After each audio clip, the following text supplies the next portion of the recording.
అవి నిర్వహించుకోవడం కోసం, గుళ్ళను కట్టుకోవడం కోసం మనం దానం చేస్తా ఉన్నాం. ఎవరికి దానం చేస్తున్నాం? అక్కడ దేవతలకే. మనుషులు ఎవరికి దానం చేస్తున్నారు? దేవతలకే దానం చేసి ఎవరిని కోరుకుంటాం? మళ్ళీ కావాలని ఎవరిని కోరుకుంటాం?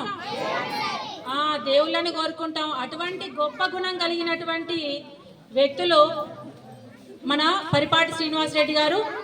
ఈ ఆధునిక కాలంలో అలాంటి వ్యక్తే ఇతను కూడా.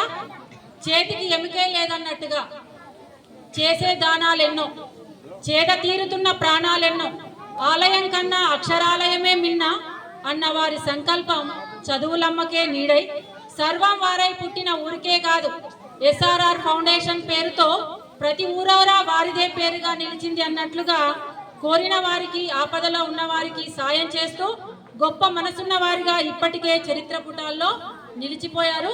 Thank you sir. మీ గురించి మేము ఆల్రెడీ ఎస్ఆర్ఆర్ ఫౌండేషన్ అని కొట్టగానే గూగుల్లో